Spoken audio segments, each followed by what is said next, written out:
para saudara nafas batin dan siapapun yang rawuh bahwa confident, percaya diri atas apa yang kita minta itu harus penting. Namanya gini,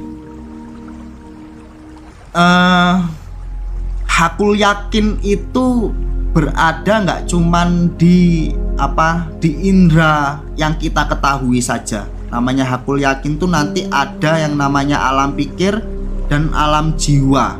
Ya, alam jiwa, alam sukmo tadi itu. Lebih dalam dari alam sukmo itu alam ruh. Nah, itu tadi makanya kita dalam sesuatu itu harus betul-betul meyakini ya. Kita juga sebagai manusia yang belajar literatur gitu ya, apa yang saya sampaikan itu silakan disaring, divalidkan, kemudian sudah yakin jalankan.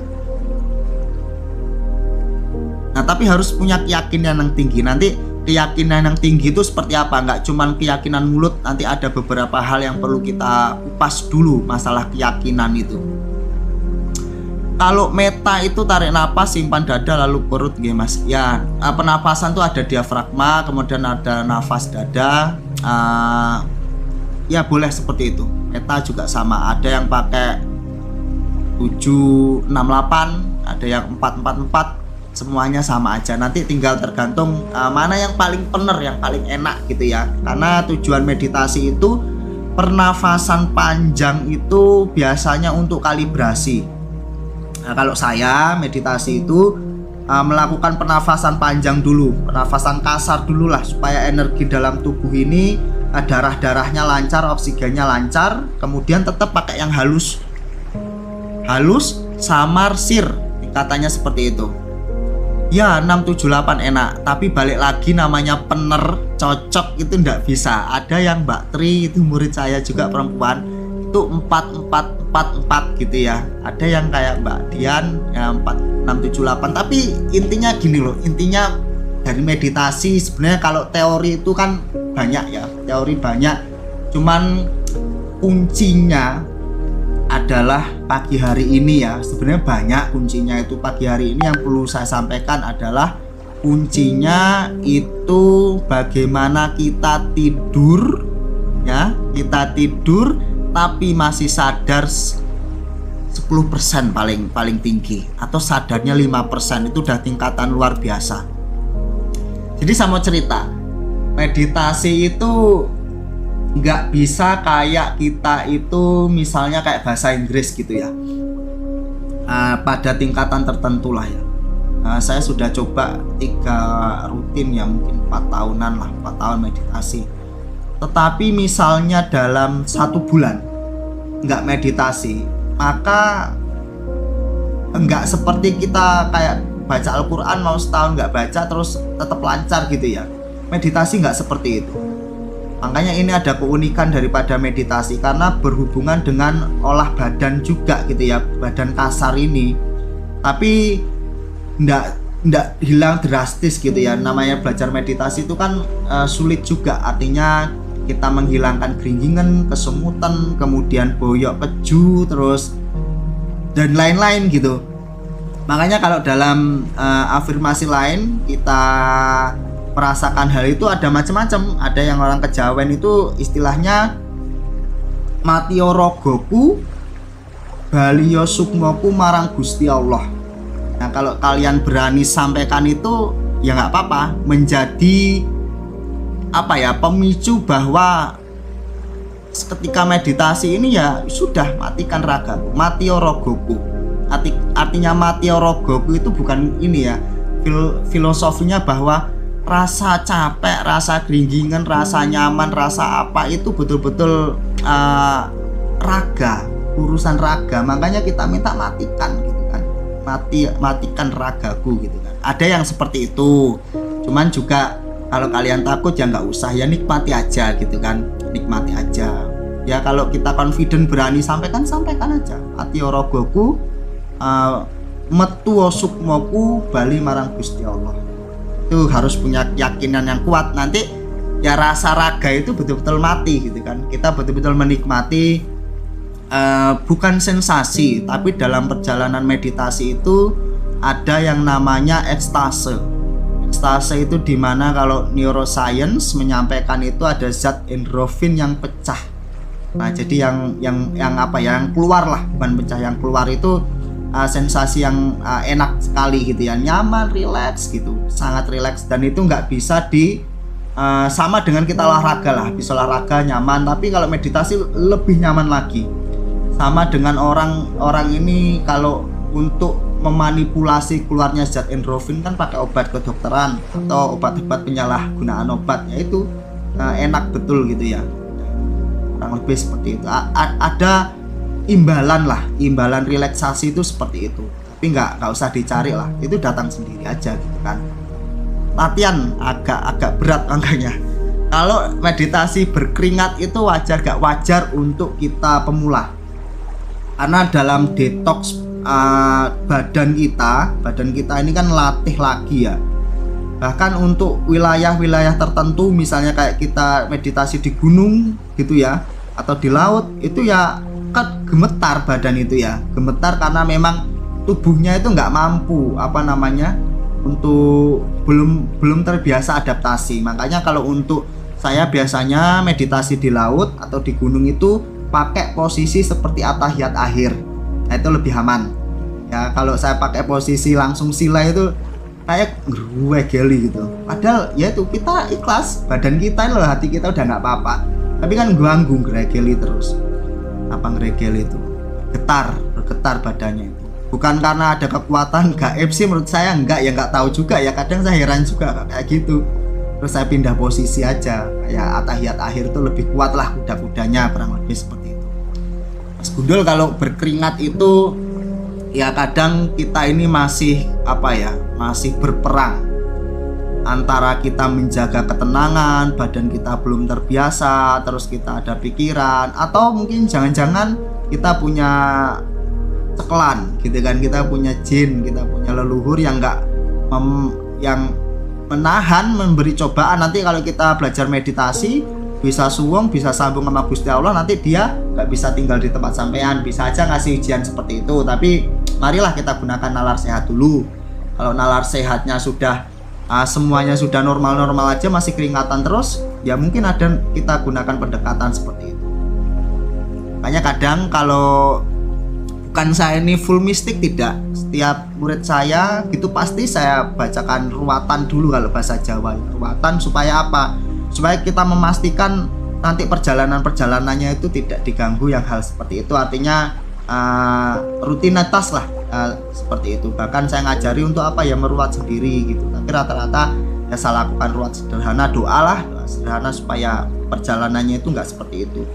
Karena para makhluk yang numpang di dalam tubuh kita ini kan banyak ya, jin-jin yang datang nih banyak, yang datang numpang hidup, numpang tempat gitu banyak. Kalau kita belajar meditasi, terus kita bisa rilis pelepasan sendiri, terus kita bisa nanti memiliki cahaya yang mereka yang nggak cocok, nggak nyaman, ya berusaha lah, ibaratnya namanya gimana kalau bisa nggak usah meditasi gitu kan. Ya itu bisnis, balik lagi kita menganggap jin itu bukan ini ya, ada unsur bisnis yang kuat mereka itu. Hanya kadang hal-hal seperti itu perlu kita sisihkan pemikiran seperti itu, tapi menjadi yang kedua. Kita lihat dulu dalam proses gerakan kita apakah sudah pas atau belum gitu ya. Mbak Zea, kalau meditasi itu apa harus di tempat tertentu? Sebenarnya enggak, Mbak. Kalau tempat tertentu itu meditasi plus kirim Al-Fatihah paling ya. Kirim wirid gitu, zikir di situ, kirim yasin, sekalian meditasi, sekalian kita menikmati alam. Sama gini, banyak orang ini berkonsepan FOMO itu ikut-ikutan gitu ya. Ikut-ikutan itu gini maksudnya, orang berziarah atau ke tempat sakral, tempat-tempat yang dihormati, disakralkan, itu tidak datang untuk rasa historical. Jadi gini, kadang orang itu datang ke sana yang ditakutin itu yaitu boleh kita tuh ngalam barokah gitu ya, meminta pantulan doa itu boleh, tapi lebih dari itu kita coba elit, lebih naik naik level tuh ketika kita datang ke suatu tempat yang sakral, kita lihat historinya. Kita membayangkan histori orang yang sakral tersebut, misalnya wali, raja, dan lain sebagainya, itu memimpin, memperjuangkan segitu banyaknya, kemudian memperjuangkan kehidupan yang lebih baik hingga kita ada hari ini gitu ya.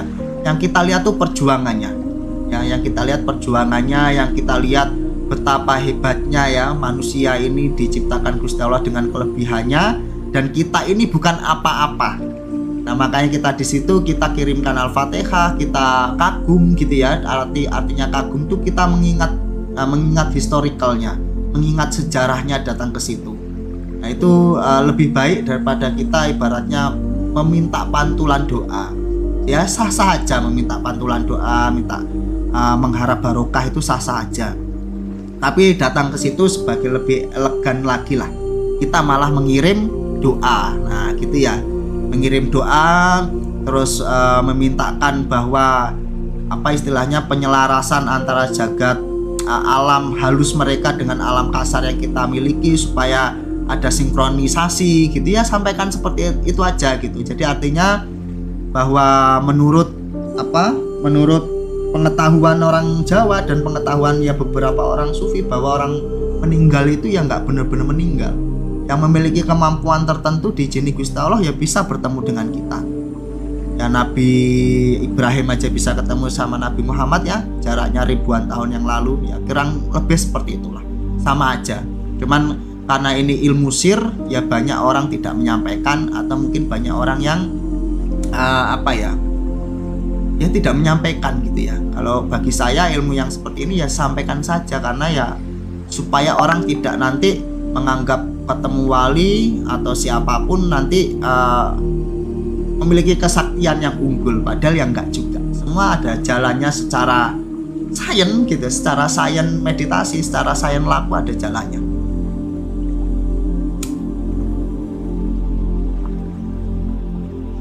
Mbak Diana Andi,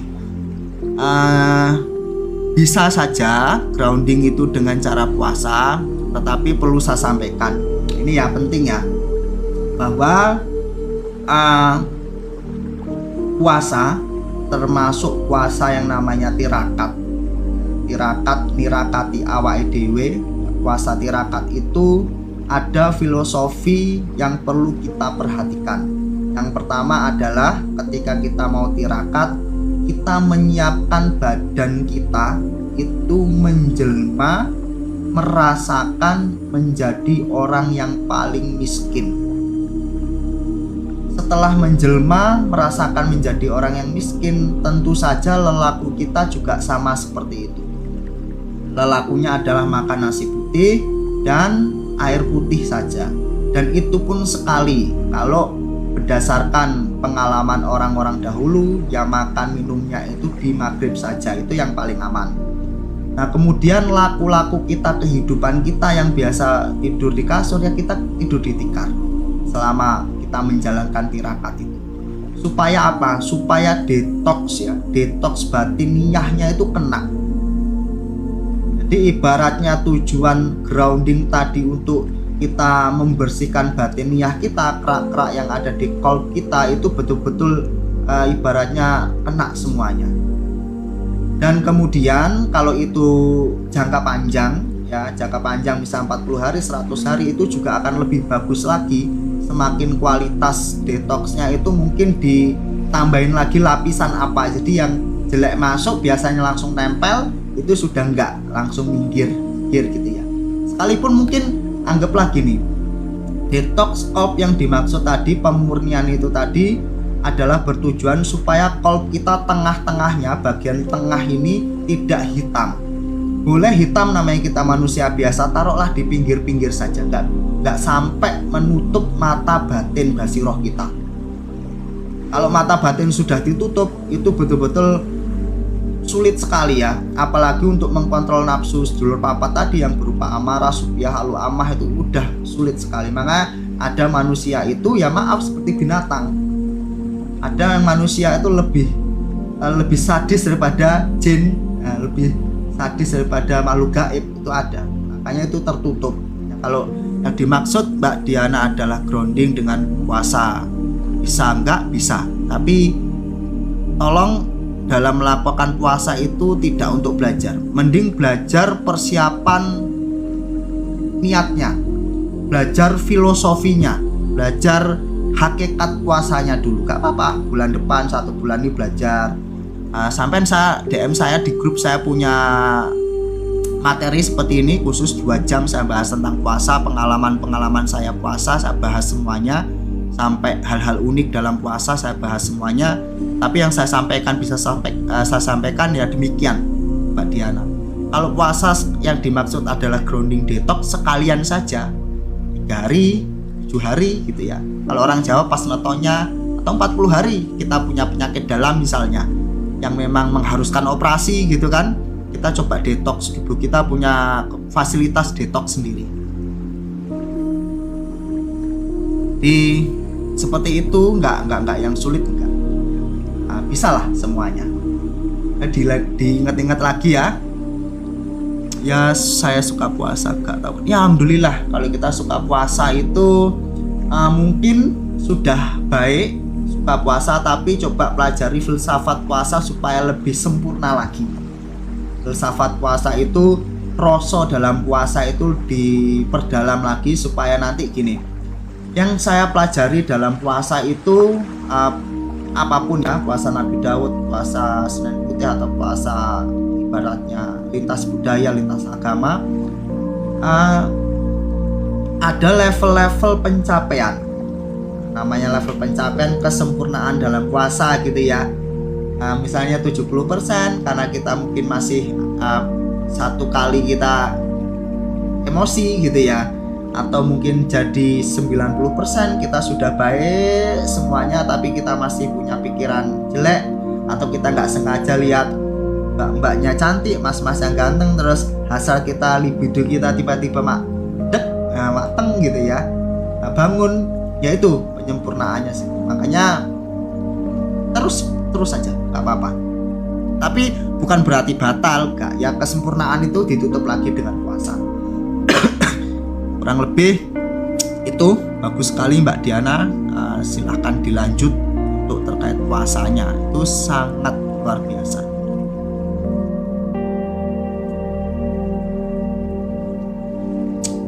Singa Sumatera.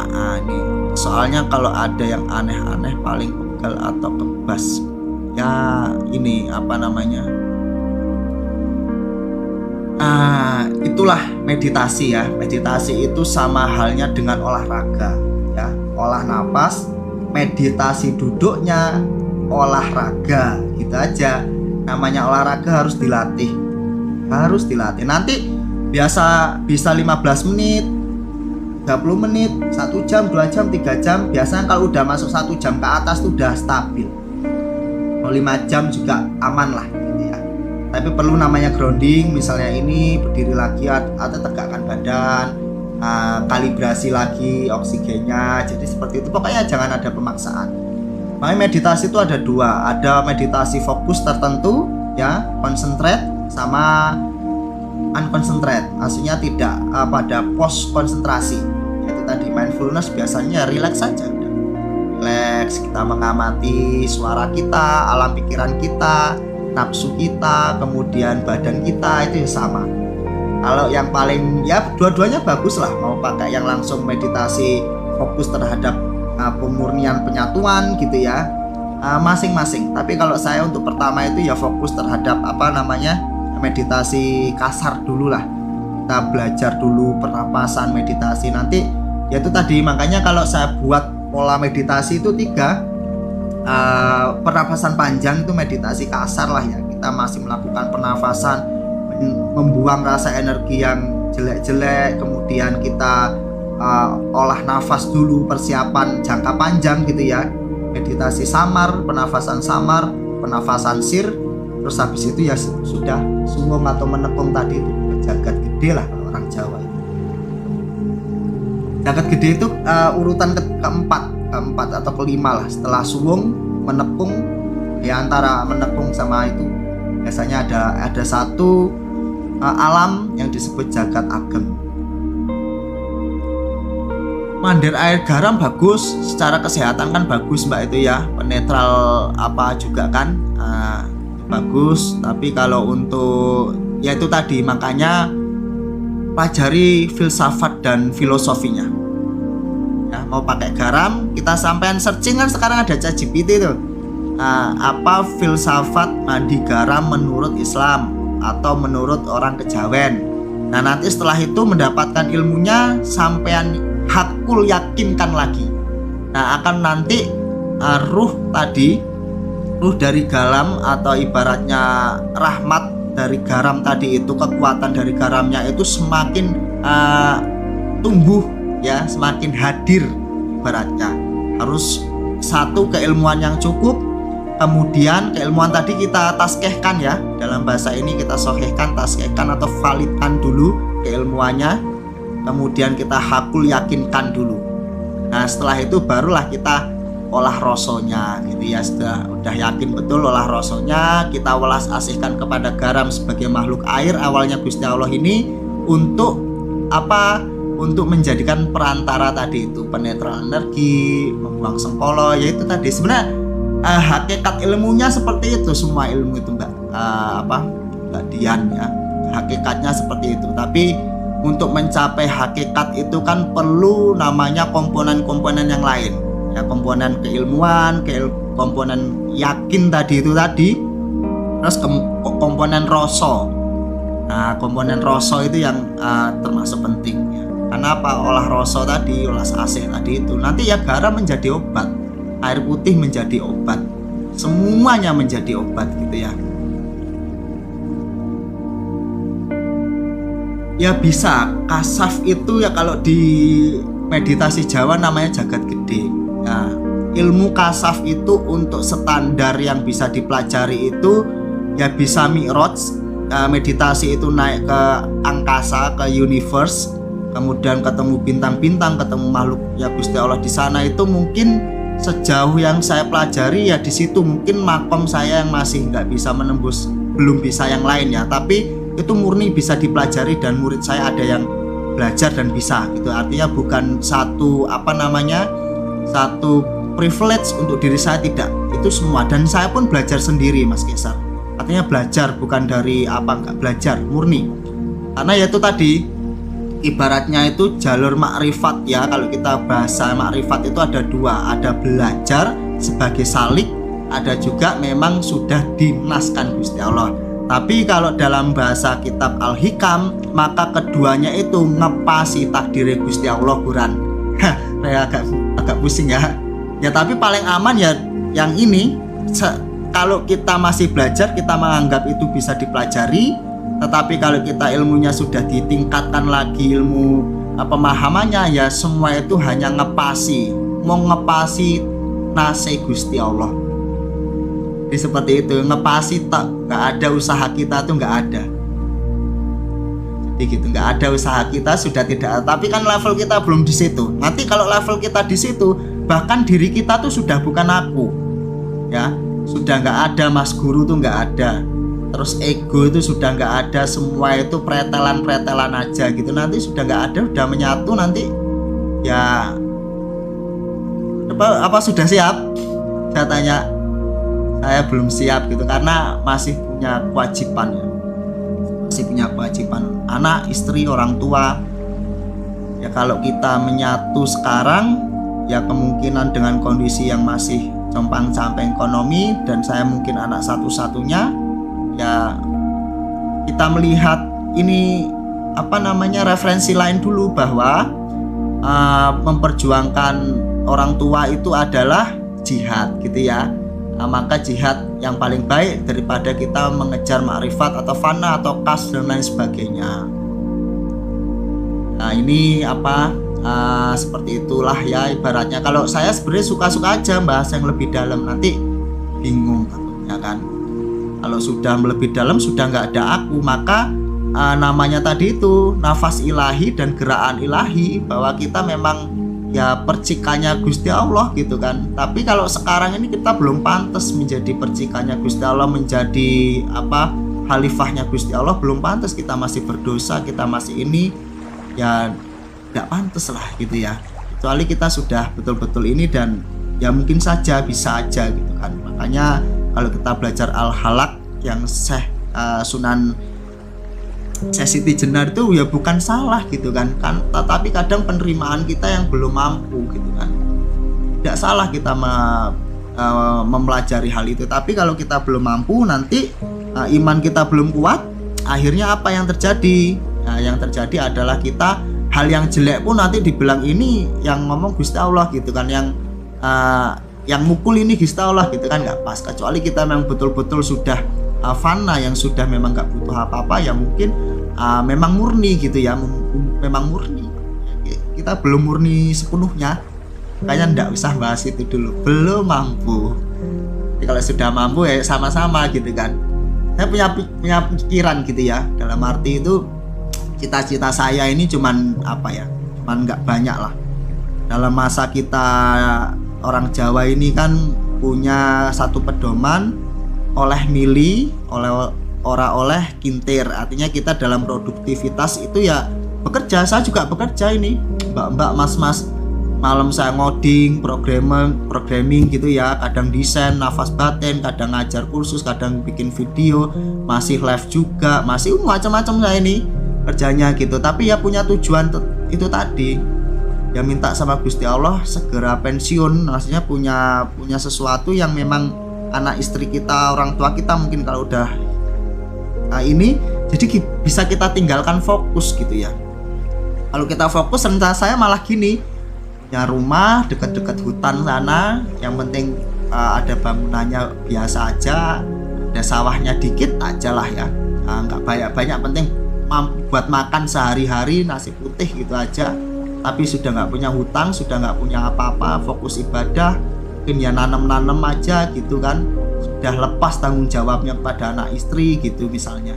Bersyukur istri kita bisa ikut seperti itu gitu kan. Kalau nggak bisa, yang penting kita sebagai suami udah sediakan apa butuhnya gitu. Ya pingin sekali pulang dengan kondisi itu ya, rencananya seperti itu. Makanya cari uang dulu yang banyak tapi punya tujuan, ya indah gitu kan.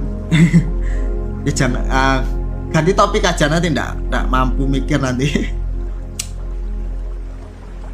Tapi nggak apa-apa, refleksi aja. Jadi nafsu supiah tadi, nafsu supiah keduniaan ditambah nafsu alu amah serakahnya tadi, kita menjadi nafsu untuk persiapan pensiun, memiliki passive income. Itu aja. Ya enggak apa-apa ini.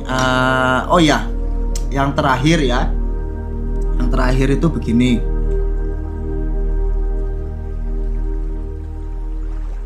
Banyak dari kita itu kurang menyadari atau bukan tidak berkesadaran, pasti ingatan atau pemikiran ini pun muncul.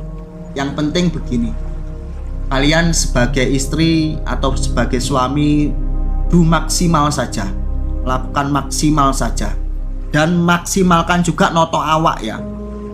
Makanya yang selalu saya sampaikan, apapun yang bisa dicangking, karena bahasa cangking ini beda dengan bahasa bawa Mbah Slamet. Saya kalau bahasa, misalnya kamu cangkingen nafasmu pas mambekan, cangkingen zikir nafas. Kalau dalam bahasa Indonesia, kalau kamu sedang bernafas, bawaan zikir nafas, ya cangking paling enak ya gitu ya, dicangking. Apapun yang bisa membuat kita lebih ulas asih, lebih noto, ya kita lakukan. Yang sederhana aja, zikir nafas. Pas mandi kita meyakini air mandi itu air suci. Kalau bahasa rapalan Jawanya kan ada, tapi istilahnya ya cuman seperti itu. Ya, niat ingsun mandi suci, ngedusin jasad, ngedusi badan, sukmo, kemudian lain-lain gitu sesuai hajatnya. Mandi kodratullah, kayak gitu. Jadi dalam bahasa Jawa itu lebih spesifik. Tapi kalau dalam Indonesianya ya itu tadi, pokoknya air putih ya, air suci putih itu saya niatkan ini air suci untuk mandikan jasadku, badanku, memandikan, mensucikan, membersihkan sukmoku, ruhku, dan menghilangkan semua. Kan cangkingan kan enak ya. Kalau bahasa Arabnya nggak tahu ini bahasa Arabnya. Doa itu nggak ini kok, nggak perlu apa ya, nggak perlu bahasa Arab. Kalau bagus, kalau bisa bagus gitu ya. Tapi kalau nggak bisa pakai bahasa Indonesia atau Jawa aja. Dalam bahasa Jawa atau bahasa Indonesia seperti itu. Saya balas chat. Nah, seperti itu aja gitu kan. Yang penting kita menganggap semuanya yang kita lihat ya, yang kita gunakan itu, kalau itu makhluk Gusti Allah, kita cangking manfaat filosofi lainnya. Itu aja ya, terutama masalah bab mandi bersih-bersih ini kita betul manfaatkan filosofi lainnya. Supaya apa ya, cangking tadi itu gitu ya. Bikin aja teman-teman, bikin aja baca buku atau apa, bikin aja doa yang mudah dihafal, susunan doa sendiri nggak apa-apa, nggak masalah, bahasa Indonesia gitu ya. Bahasa Jawanya kan mungkin sekarang kan canggih ya, ada ChatGPT, ada Gemini, ada apa, susunkan aja doa kita, disusunkan gitu ya. Kalau sampean punya guru, sampaikan gurunya kira-kira kurang apa gitu ya. Nah itu kalau doa untuk doa general itu harus betul-betul hati-hati dalam penyusunannya ya, jangan terlalu mendikte gitu ya. Tapi doa yang lebih ke fundamental aja gitu. Tapi kalau untuk istilahnya doa untuk hal-hal tertentu pakai bahasa Indonesia saja. Misalnya bahasa Jawanya niat ingsun ya. Ini mantra, bukan mantra dengan doa ya sama aja lah. Puisi gitu ya, puisi atau bahasa kiasan, bahasa indah. Nah jadi pagi itu niat ingsun adus banyu suci, kang adus badan sejati, akosan nyawa sejati, amulyaken kresno pangeran. Nah misalnya kayak gitu. Niatku mandi air suci, yang mandi adalah badan sejatiku, membersihkan nyawa sejatiku untuk menemukan kehendak Tuhan. Ini dua lem. Nah, kalau pakai Al-Fatihah, kalau di di dalam jeding nggak boleh, di batin aja. Nah, ini salah satunya gitu. Banyak ya doa-doa itu. Ada yang niat ingsun adus banyu suci, banyu kodratullah, nur cahyaning Allah, gilar-gilar cahyaning Muhammad, sumurup cahyaning Rasulullah, la ilaha illallah Muhammadar Rasulullah. Kalau bahasa Jawa itu kayak kayak diwayang-wayangin tuh enak gitu ya. Artinya mudahlah kita untuk mendapatkan meresapi gitu loh. Karena bahasa puisinya tuh kayak gitu. Ada juga yang itu tadi, niat engson adus ing banyu suci, kang adus badan sejati, akosan nyawa sejati, amulyaken kresno pangeran, atau amulyaken kersaning pangeran. Tuh ya bahasa Indonesia aja. Niatku mandi air suci. Nah, pokoknya cangking lah. Dan sampean itu punya intelektual ya. Karena yang terpenting bukan ininya, rosonya. Jadi jangan habis untuk belajar ilmu alatnya. Ini kan ilmu alat ya, doa harus gini gitu. Yang penting pakai adab, pakai batin lah. Yang penting yaitu tadi tancapkan pada diri kita ya kurikulum tadi. Kita set up mulai hari ini saya mau mandi betul-betul pakai mandi filsafat gitu ya. Pakai mandi hakikat bahwa air suci ini betul-betul. Jadi nilai positif thinking kita aja udah bantu kesegaran jasmani kita. Belum lagi kalau istilahnya doanya terkabul. Nah ini kan double makanya kan ini saya kirim nih. Niat engsun adus banyu suci, banyu suci kang adus badan sejati. Ya ini aja lah, banyak sih ya. Saya punya kitab-kitab Jawa tuh banyak ya, bingung mau yang mana gitu sampai. Saya baca-baca aja, kadang malah saya bikin sendiri yang paling enak gitu aja. Paling enak mana gitu. Atau ya paling enak ya bikin sendiri karena langsung hafal.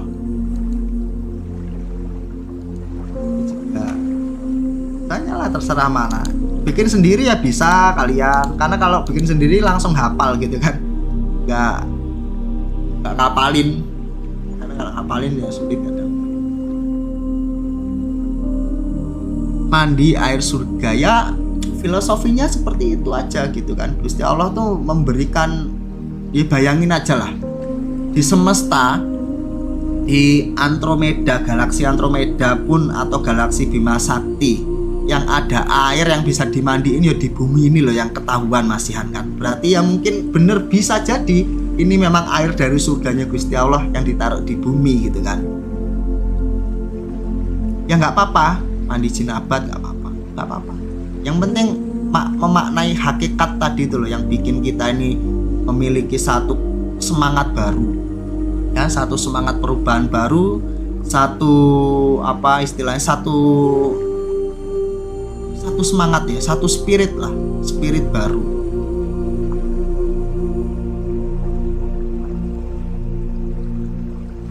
Nggak apa-apa, mandi air surga, bagus saja, nggak apa-apa. Seru juga kayaknya. Yang penting itu, semakin kita melakukan respect dan kita melakukan melihat sesuatu dengan hakikat kacamata lain ya, yang itu baik, ya itulah nanti istilahnya filsafat makrifat Jawa atau filsafat Roso itu seperti itu. Nanti akhirnya ya itu tadi, welas asih, penyatuan, penghormatan, keselarasan ya, dengan hal-hal yang sederhana. Tapi harus dimulai dengan aktivitas yang sederhana, yang hari-hari, aktivitas yang berulang-ulang itu cangking ngenrek. Zikir nafas dengan menggunakan hu Allah apa sekedar merasakan keluar masuknya. Ini hakikatnya ya.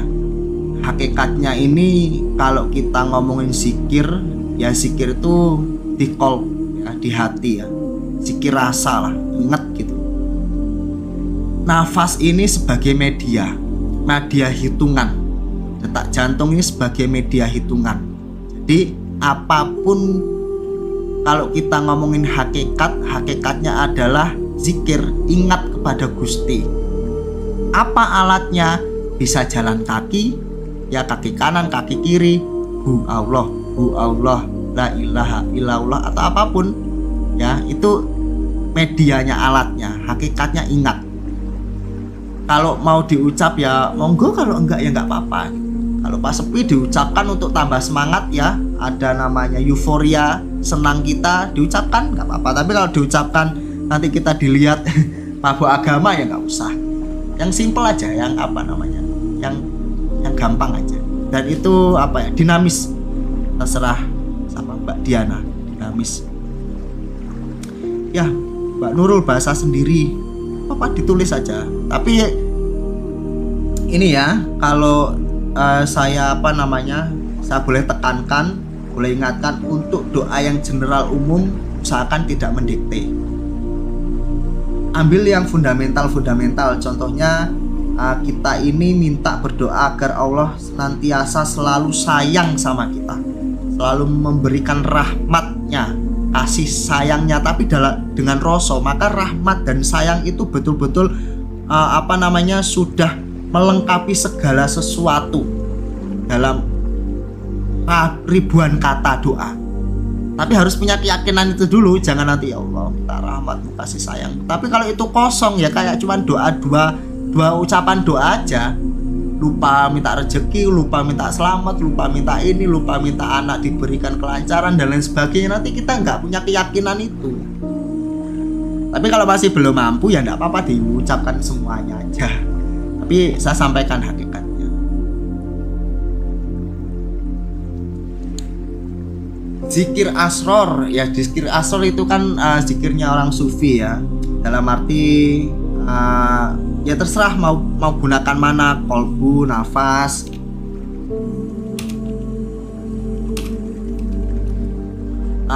Sampean belajar dari mana dulu? Misalnya kalau zikir minimal ada yang bimbing, yang menyampaikan gitu ya, yang kalau memang itu terlihat unik dan kita belum paham ilmunya, sampai tanya sama gurunya gitu, atau tanya kepada, karena gini nanti takutnya yang dimaksud zikir asror tersebut ada implementasi seperti tarekat tersendiri. Nah ini kan beda. Silakan nanti, biasanya itu apa yang namanya terafiliasi dengan tarekat tertentu atau ya kepercayaan sufi apa kutub mana gitu kan ya.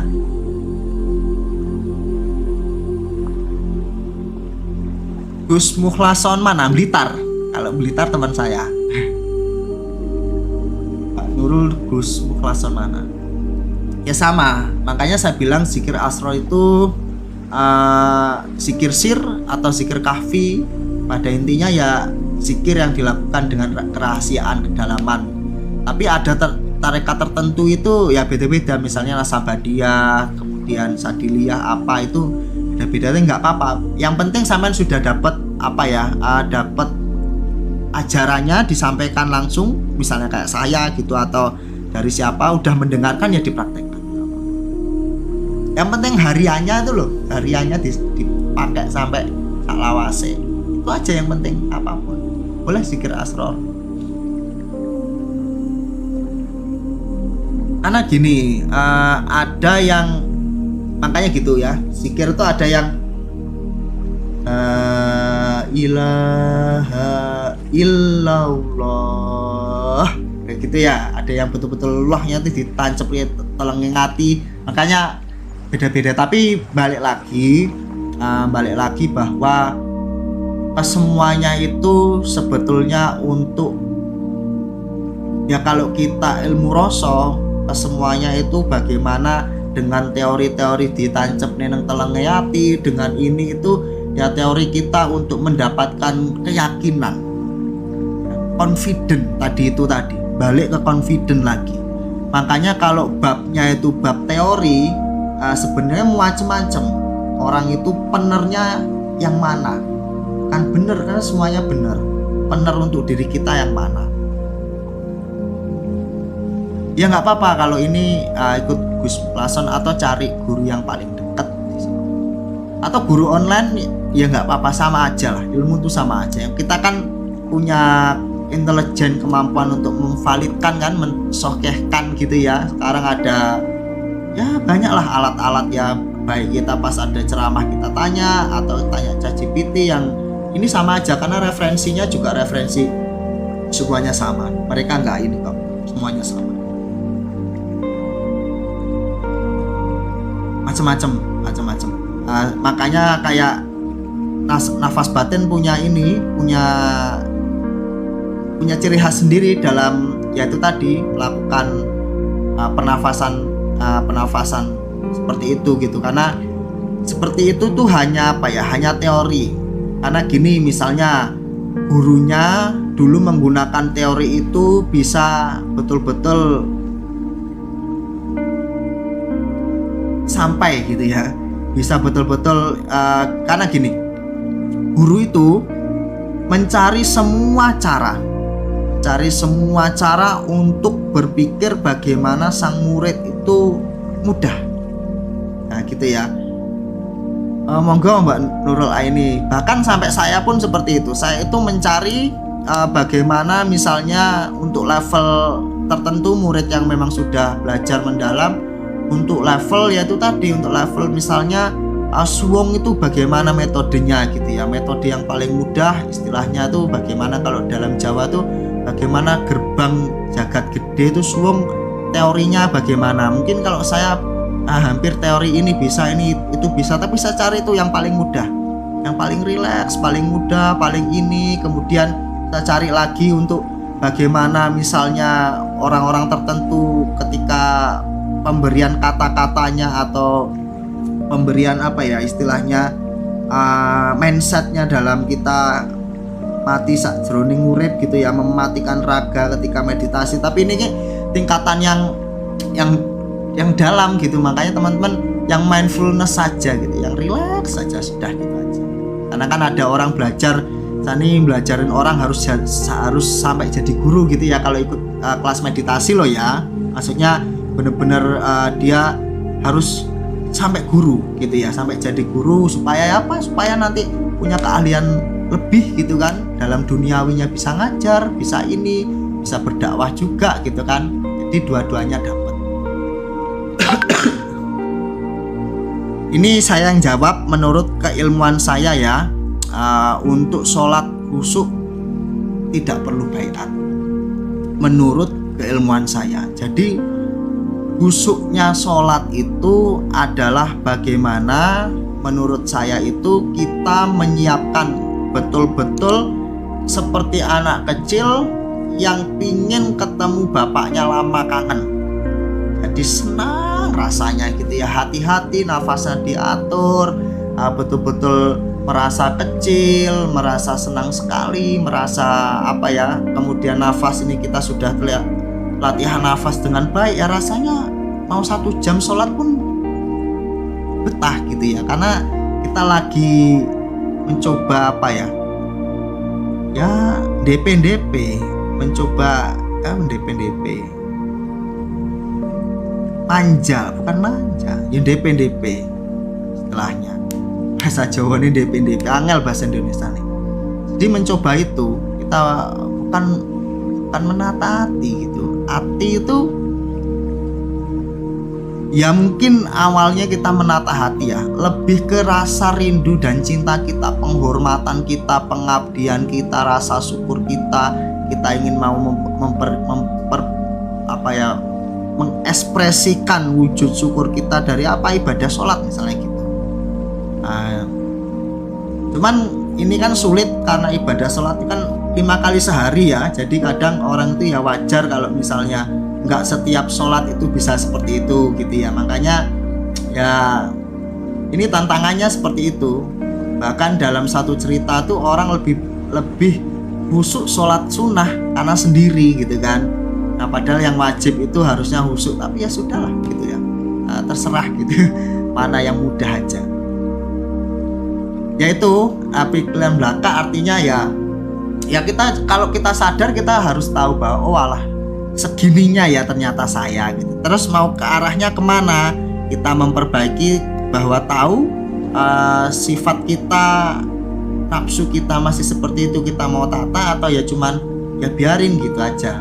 Pertanyaannya kan seperti itu, apakah kita mau meningkatkan? Apa yang perlu ditingkatkan untuk hal itu? Ya roso itu kita kan noto, rogolan sukmo. Roso itu kan rogolan sukmo, ditoto rogonya dan sukmonya ditoto, noto roso ditata. Ya udah, tata tuh nggak harus orang nata batako itu beda dengan meletakkan ya. Kalau kita hanya meletakkan niat ya diletakkan aja. Kalau tata tuh kokoh. Batako atau boto itu kalau ya harus satu tapi pas, satu sampai jadi rumah. Noto roso, noto rogolan sukmo ya tadi itu. Makanya ada 3, kita ini minimal yang kita ketahui 3: alam kasar, alam jasad, alam pikir, sama alam sukmo. Lebih dalam lagi alam sukmo, alam ruh. Itu 4 alam. Itu nggak mistik ya, bukan mistik yang klenek ya, semuanya mistik gaib, tapi masih bisa dicapai. Siapapun yang belajar masih bisa dicapai. Kayak ada istilah indra ke-6, ada istilah mata batin, ya itu semua konsepnya sama aja.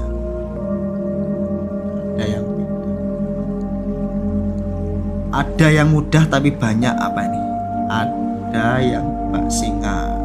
Saya orang Kediri, Mbak Nurul. Sampai orang mana? Kediri, Joho Wates, Desa Joho. Ada yang mudah tapi banyak yang muter-muter. Ya gitu, ya nggak apa-apa gitu ya. Yang klenek itu sebenarnya ndak semuanya klenek itu syirik ya. Karena gini, konsep klenek kalau dari Islam kejawen itu rata-rata itu hanya minta pantulan ya, meminta pantulan daripada memang orang Jawa ini tahu bahwa arwah-arwah tertentu atau roh-roh sukmo orang-orang tertentu itu masih punya kekuatan untuk membantu memantulkan doa. Ini bahasanya, mudah-mudahan dimengerti. Klenek itu kaitannya dengan itu, tapi tidak tentu syirik, belum tentu syirik ya. Ada juga kalau orangnya kuat imannya bahkan nyuruh jin sebagai agent atau ibaratnya doa itu mantul ke kanan baru ke atas gitu ya, itu juga kalau kuat imannya tidak menjadi syirik. Tetapi yang menjadi salah adalah kita memohon dan meminta rezeki daripada hal itu pada para jin atau para iblis, yang salah. Tapi teori kalau ujungnya masih Gusti Allah, kalau dalam kacamata kejawen ya, Islam kejawen, itu tidak apa-apa. Sama dengan kita meminta pangestunya atau meminta ridhonya kiai gitu ya, minta didoakan, Mbah doakan aku dapat jodoh, ya kan. Mbah Yai itu mintanya sama siapa? Ya yang sama yang maha kuasa. Sama halnya misalnya kita minta sama jin, tolong dong mintain doakan saya, siapa tahu doamu terkabul, bahasa kasarnya kan gitu. Tapi kan kita kan bahasanya bahasa halus, jadi ya gitu, dalam bahasa ya ngeri juga sih ya, hati-hatilah ya. Kalau kita udah confidentnya kuat, apanya kuat, ya suruh aja. Nabi Sulaiman ya biasa nyuruh jin, dan para wali kita juga biasa berurusan dengan jin. Tapi yang nggak tahu hakikatnya, badannya belum siap ya, nanti malah diolah sendiri, kena olah sama jin kodam. Itu ya kan jin penjaga, jin kodam ya mungkin ya banyak sih. Jin kodam itu kan, kodim itu kan pelayan, kodam itu beberapa pelayan ya ada sama aja, banyak seperti itu gitu ya. Ceritanya kalau kita jabarkan tidak cukup 2 jam, tapi ada ya. Artinya balik lagi cerita turun temurun, artinya nanti misalnya suatu hari mbah kita atau saya lah menyelamatkan jin gitu ya, menyelamatkan jin dari apa gitu ya, kita doakan misalnya jin itu sakit atau apa, atau ndalalah kita kirimkan Al-Fatihah, kemudian dia sembuh atau tertolong, atau ya banyak hal lain lah. Yang penting daripada doa kita, tumindak baik kita itu kita menolong ya, membantu mereka.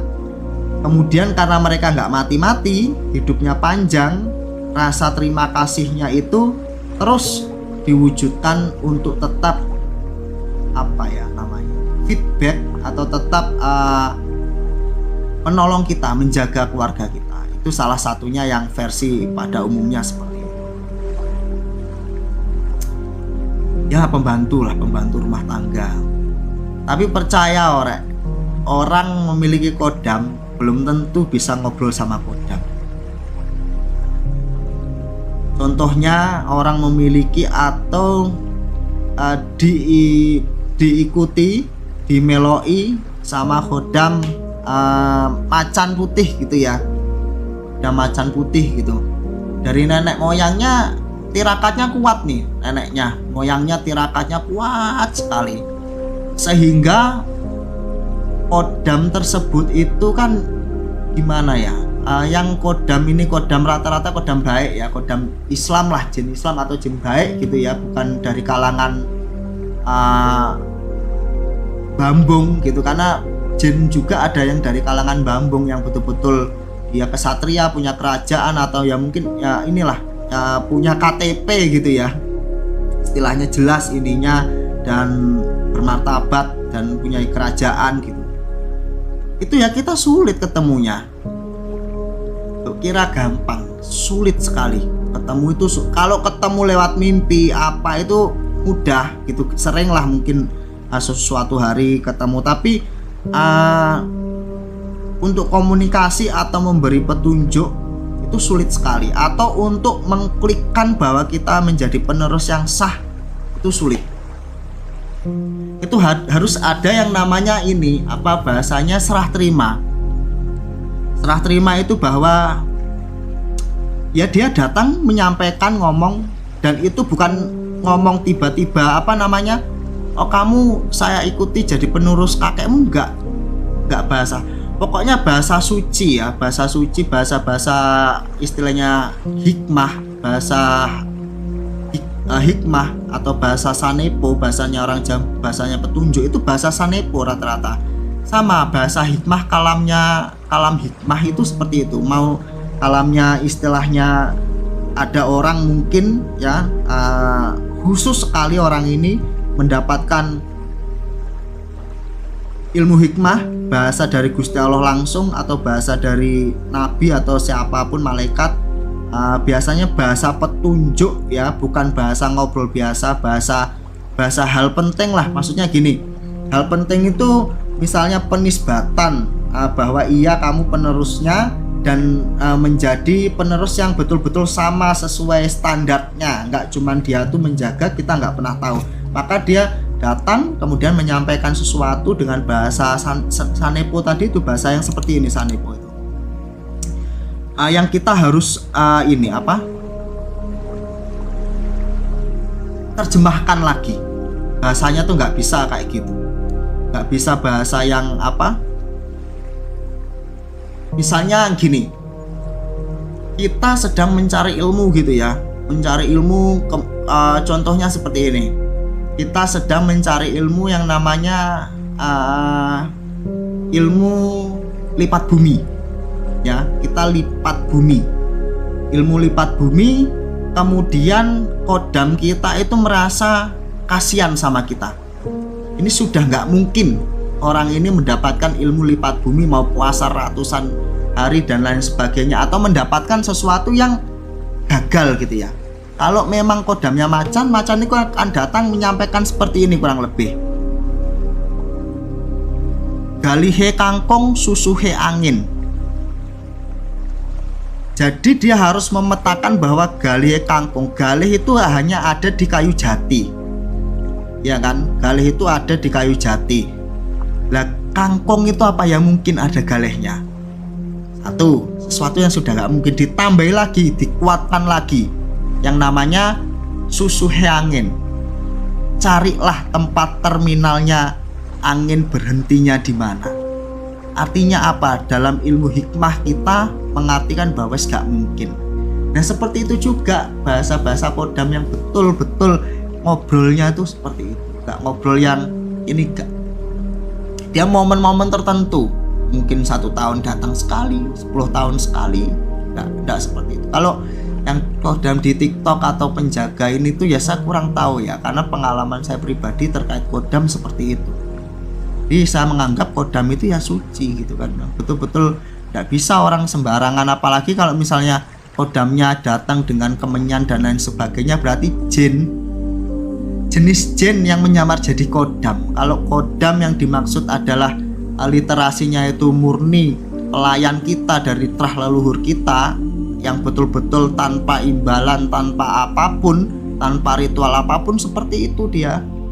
Kalau yang datangnya itu karena ritual, karena menyandupa dan lain sebagainya, itu bisnisnya jin yang pakai baju kodam. Ya sampai coba aja Mas Betek TikTok di kodam, kira-kira dengan bahasa saya yang saya sampaikan seperti ini, sulitnya terkait tentang kodam tadi, ya silahkan sampai cerna lah, belajar mencerna.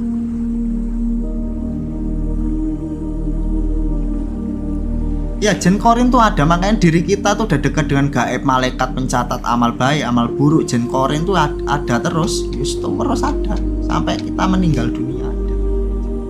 Jadi kita tuh udah berdampingan dengan jin tuh sejak pertama nyeprot, udah berdampingan dengan gaib.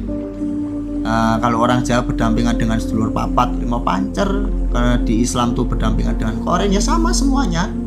Nah bagaimana kita ini nyawiji sama malaikatnya kita, sama korinnya kita, bagaimana kita ini berteman, bagaimana kita ini mencoba tahu, mencoba menyadari sesekali seperti apa korin ini gitu kan.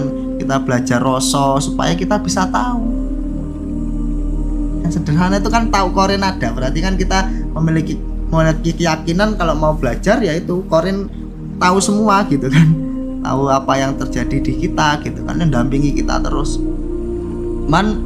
Ya mungkin yang lebih memang dasarnya ikut dari tubuh kita itu ya sedulur papat. Makanya kalau orang itu bisa ngomong nafsunya, tingkatan pertama tuh ngomong nafsu ya, dari sedulur papat 5 pancer tersebut, yaitu satu tingkatan, makanya orang dibilang kamu akan sakti kalau bisa bertemu guru sejatimu atau bertemu dengan sedulur papatmu.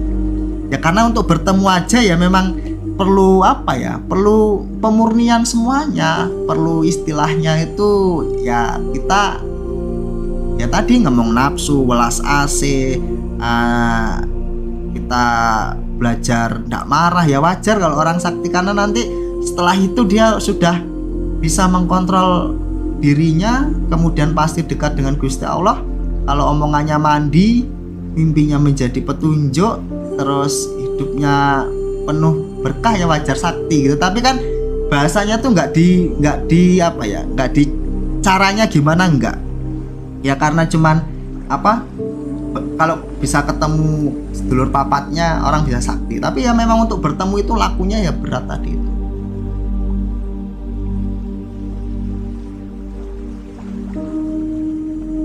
Karma leluhur pemutus ini sering lagi tren ini. Sebenarnya ini apa namanya, bahasa dari lintas budaya atau agama dari Buddha. Tapi kalau di kita itu ya itu tadi, menghilangkan sengkolo bahasanya ya. Tadi itu ada yang kita mengirimkan ya, menyambungkan rasa antara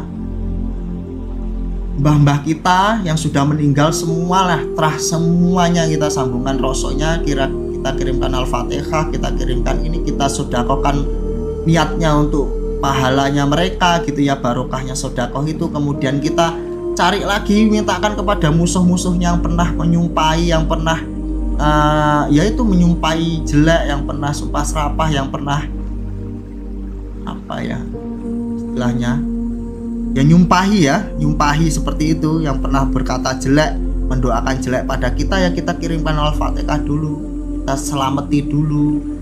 Jadi kita ini penghubung antara 12 pihak yang belum selesai di dunianya, meninggal dunia, dan kita kena dampaknya yang namanya ya tadi karma tadi ya, kalau saya bilang sengkolo, pesan sengkolo itu tadi, sababan sengkolo.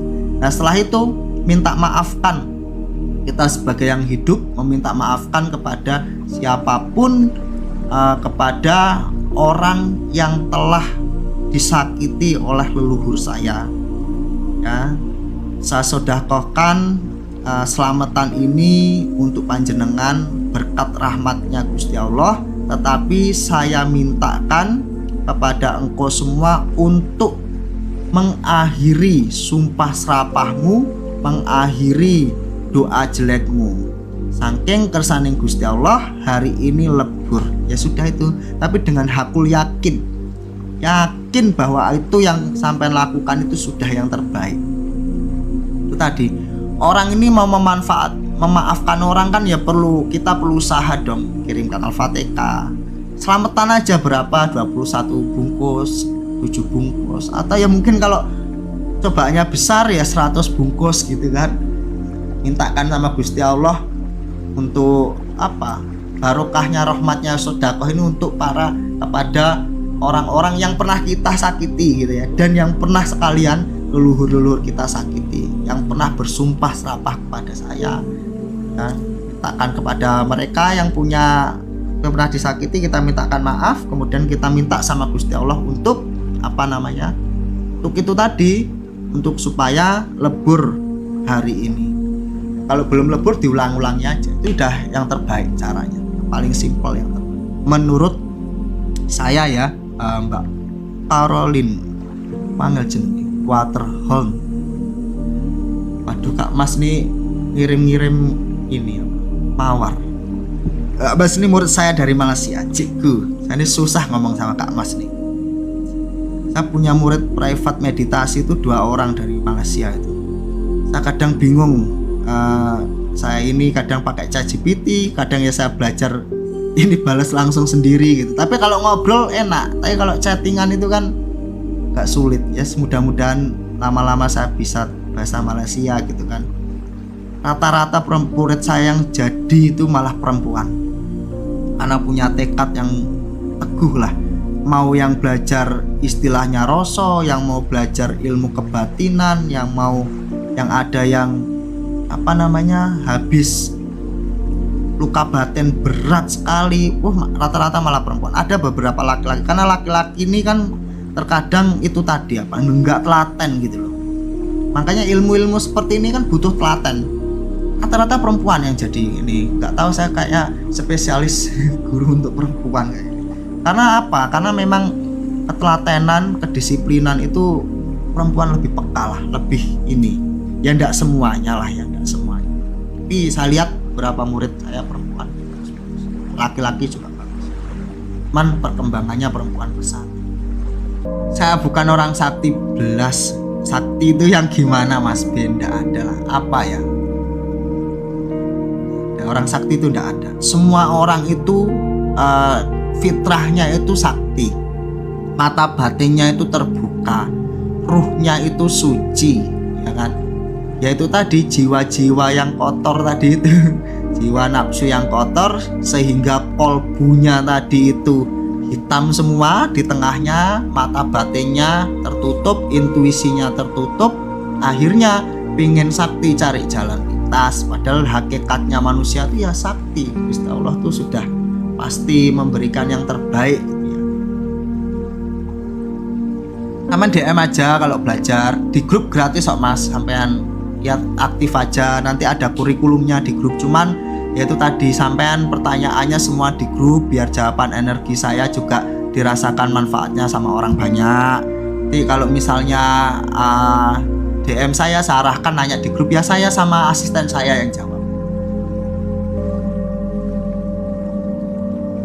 Mas Ori itu iki Mas Guru. Waalaikumsalam. Anak sing mirip tau aja.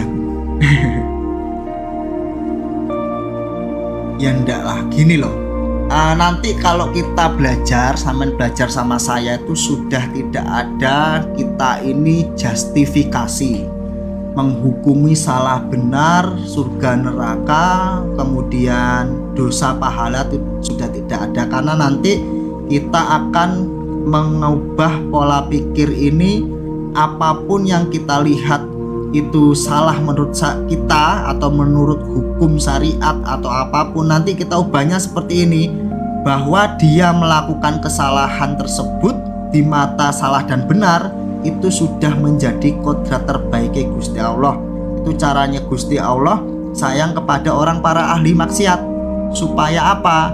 Nanti di dalam orang ahli maksiat tersebut siapa tahu lebih baik daripada orang yang nggak pernah dosa, karena dia selalu nginget dosa. Karena habis maksiat ya Allah ya dosa meneh, itu kadang lebih baik daripada orang yang nggak pernah dosa sama sekali, menganggap dirinya nggak pernah dosa. Itu tadi apa namanya istilahnya, yaitu kalau kita sudah nggak ada, nggak boleh. Ini kan pelajaran ini ya, pelajaran roso. Jadi ngelihat orang salah atau ngelihat orang yang lagi menurut kita salah secara ilmu apapun, maka kita ya cukup doakan baik. Karena apa? Itu tanda ya, karena kita sayang sama Gusti Allah kan. Ibaratnya melihat Gusti Allah memberikan kodrat seperti itu, kita harus sayang juga, kan salah benar. Nah, tapi salah benar tetap digunakan, silahkan sampean gunakan untuk misalnya ya apa ya, hukum Indonesia kemudian ini, tapi roso sudah nggak boleh.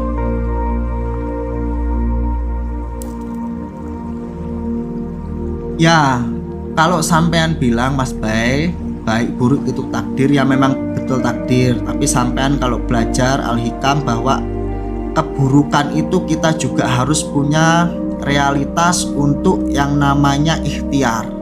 Jadi enggak, aku ngini saya takdirku gini, enggak, tetaplah berusaha. Misalnya satu hari 10 botol jadi 9 botol, jadi ini itu ikhtiarnya. Tetap ngomong bahwa ini takdir betul, tapi kita ada ikhtiar supaya kita tidak nanti yaitu tadi membuat tameng bahwa ini semuanya menjadi apa ya, menjadi ini, menjadi tameng untuk tidak mau berikhtiar merubah gitu. Karena kalau semua dimentokin takdir ya sudah takdir, nanti akhirnya nggak ada titik temu kita untuk yaitu berubah gitu kan.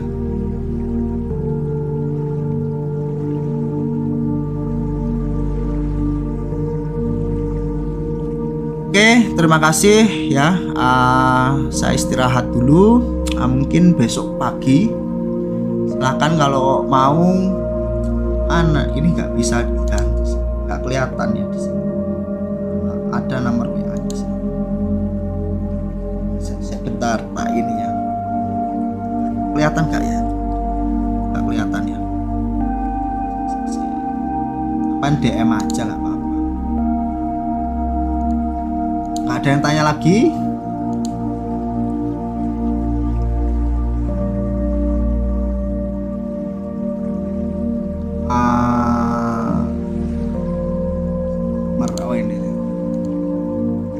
Saya punya asisten, kalau sampean mau tanya-tanya 24 jam saya di grup saya bales.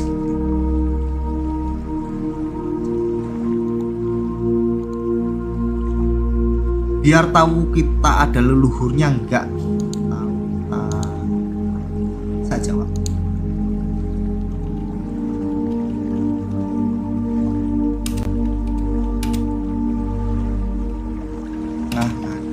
Ini bahasa Malaysia. Sebentar, tadi apa pertanyaannya? Leluhur.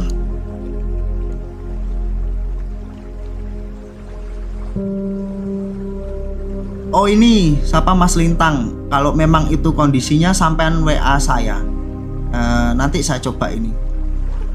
Saya bantu. Ya mungkin malam ya, saya mau istirahat. Sampean telepon saya, dekatkan sama orangnya, saya coba, barangkali dikabulkan. Saya udah sering soalnya yang seperti itu. Kalau memang punya ilmu berat.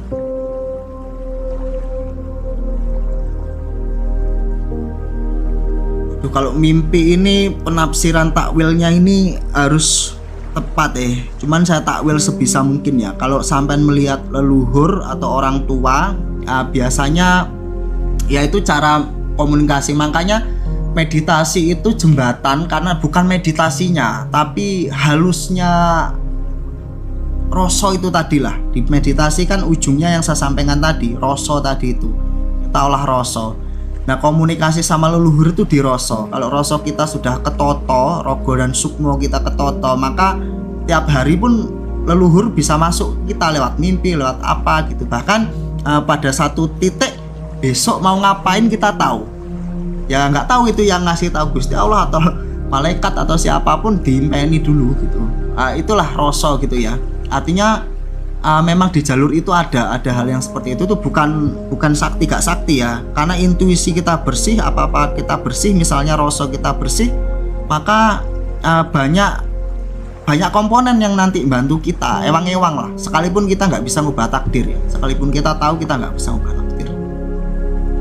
Ya kalau ngimpi ketemu orang tua bisa jadi itu ya mungkin sesepuh sampean gitu ya, Mas Sukmo, atau itu ya mungkin ya leluhur sampean gitu. Kalau lihat ular, kalau ular tuh konotasinya banyak jeleknya, cobaan. Makanya ini harus nyambung, karena mimpi, kalau mimpinya itu petunjuk itu pasti jelas. Ya nanti pengertiannya bahwa bisa jadi ada orang tua itu yang berniat jelek kepada sampean di dalam dunianya, tapi apakah ini nanti menjadi petunjuk untuk petunjuk batin spiritual ataukah petunjuk batin di dalam kehidupan sampean yang tahu, sampean yang mentaskehkan mempelajari pola itu.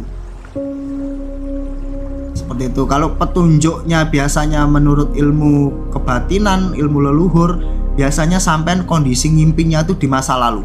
Mimpi masa lalu kayak zaman biyen lah, rumah-rumahnya atau apanya gitu. Tingkatannya beda-beda. Nah, ini hierarki levelnya untuk hal-hal ini beda-beda. Kalau biar tahu ada leluhurnya itu ya sampean coba aja kirim leluhurnya, mbah loh, Mbak Salwa, leluhur tuh nenek moyang ya pasti ada semua toh. Maksudnya apa ini? Maksudnya leluhur yang bantu kita gitu toh, atau leluhur yang jadi kodam kita gitu, bahasa mudahnya, atau gimana? Leluhur ya ini, tapi kan gini, leluhur yang kita tahu kan cuman batas berapa, paling berapa keturunan kita bisa tahu, buyut kita tahu wajahnya, atau kita ada fotonya, ya berarti kita tahu. Kalau ada kakek-kakek sering mimpiin kita, ya bisa jadi dari terah leluhur kita yang kita nggak tahu gitu kan. Bisa jadi. Ini Mbak Salwa harus diperjelas pertanyaannya.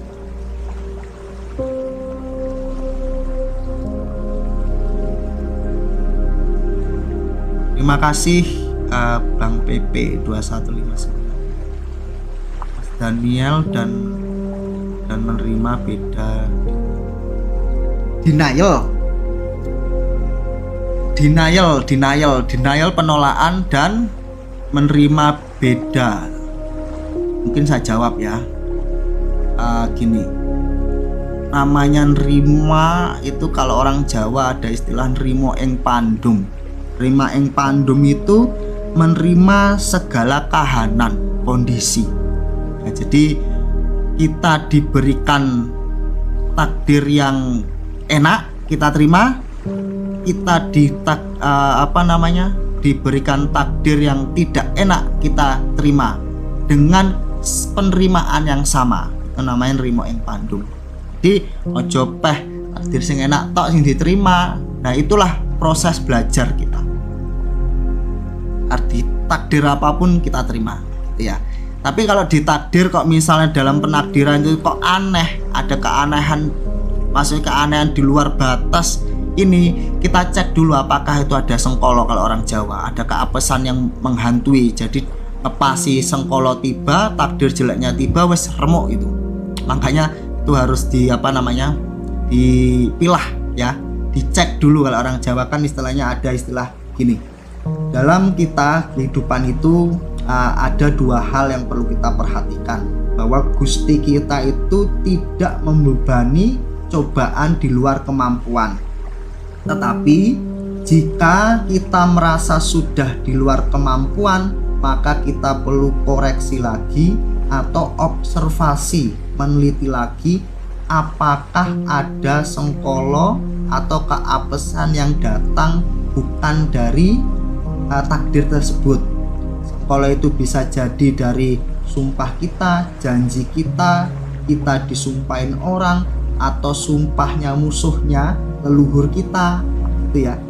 Ataukah tiba-tiba memang ada pihak ketiga yang tidak suka sama kita. Itulah namanya iling lan waspodonya orang Jawa itu seperti itu. Kemudian ini menjadi satu insight baru buat kita sebagai orang Jawa dan umumnya semuanya yang menggunakan rasa, yang meneliti, mengobservasi, dan juga kita yang sedang mencari jalan. Nah, itu tipsnya dari saya seperti itu. Dicek lagi, takdirnya sudah kelewatan, boleh dipetani.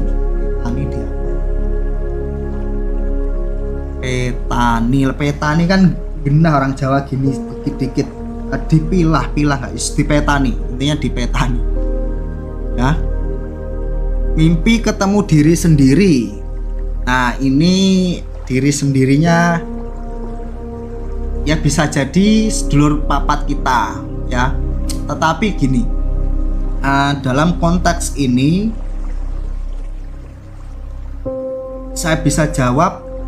Yang pertama itu memang sedulur kita, artinya kita ini satu. Kalau kita nggak mau pakai pendekatan sedulur ya jin korin kita datang. Tapi dalam mimpi itu ngapain dulu? Kalau kita cuma diperlihatkan hanya sebatas wajah kita, ataukah kita kaget, loh kok saya ada dua, itu harus jelas dulu.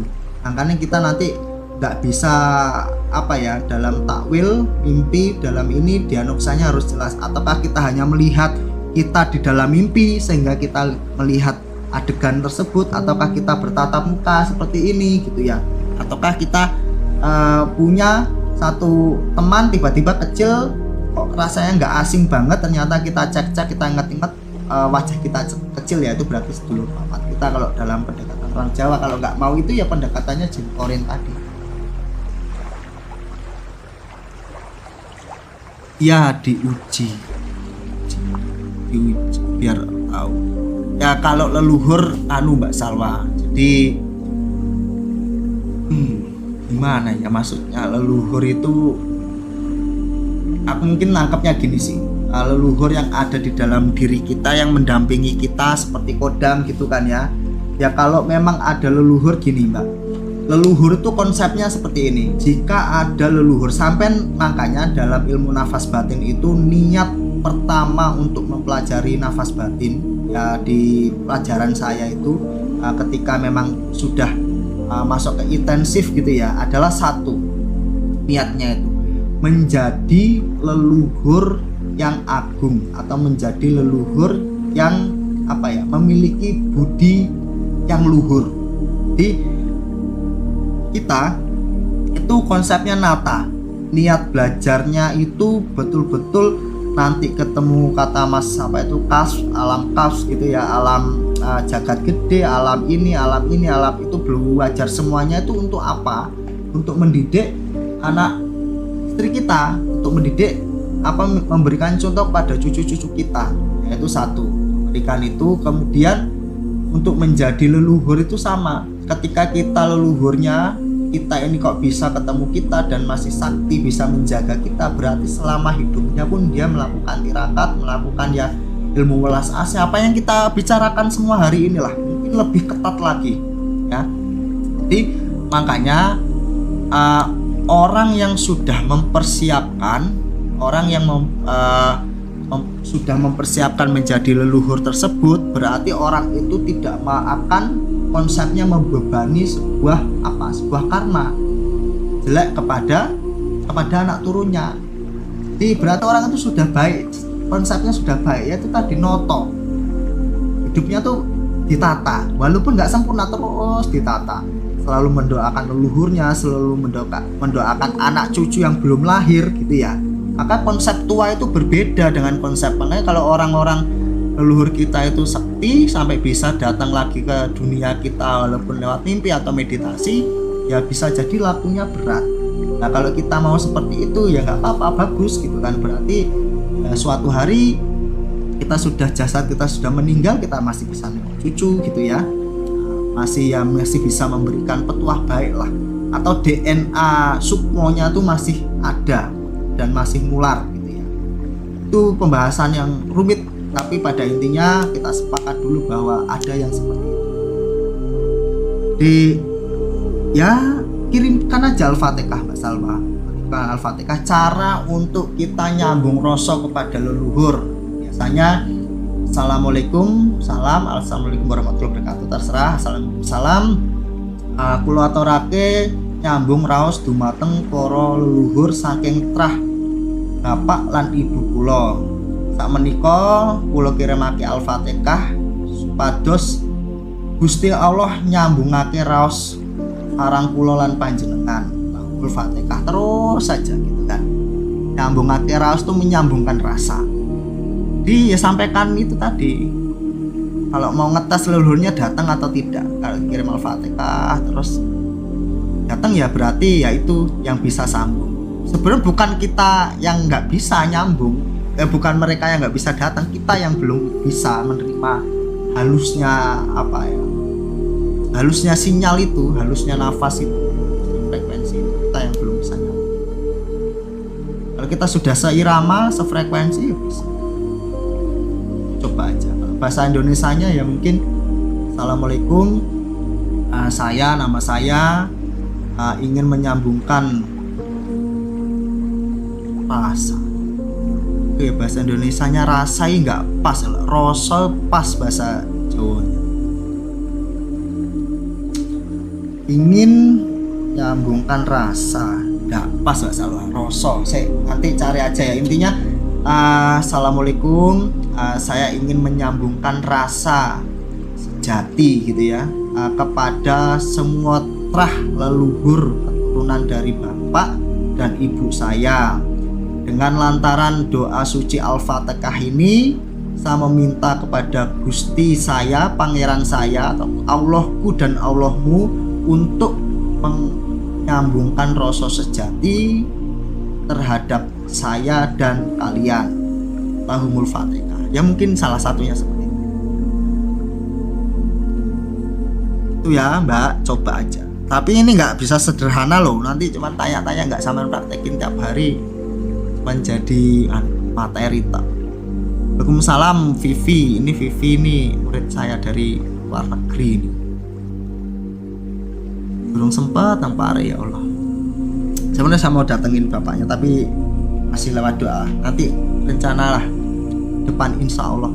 Tapi kemarin pas satu surah sudah tak cangking. Pas saya di Segoro Kidul meditasi tak cangking. Suwira live. Loh, aku live isuk terus wis anak seminggu ya bengi anu apa jenenge kerja. Di bengi kerja. Aku tiap hari live. Makanya tak kirim video terus toh. Rekaman videonya pagi tak kirim terus toh kadang. Ya itu berarti rekaman live pagi. Tak edit tak kirim. Mbak Halimah pernah mimpi rumah lama semua dan saya pernah mimpi dikasih keris. Nah, berarti lambang keris tersebut adalah pelambang apa itu pelambang ini artinya pelambang keris itu warisan ilmu biasanya, amanah warisan ya, warisan ya, sampean secara gak langsung ya lewat mimpi itu sebagai pelambang menerima estafet. Nah, kalau menerima estafet, kalau sampean diasah maka sampean akan mendapatkan ya biasanya kelebihan apa, mungkin intuisi, mungkin bisa buat ngobati anak sakit, orang tua sekelilingnya sampean, atau yang mungkin menjadi paku bumi. Paku bumi itu rumah itu kalau nggak ada pondasi bangunan besar jembatan nggak ada paku buminya itu nggak jadi. Nah, sampean itu sebenarnya paku bumi kalau di seperti itu, artinya menggantikan sebagai sosok orang tua. Nah, sampean peka, sampean belajar mendalam.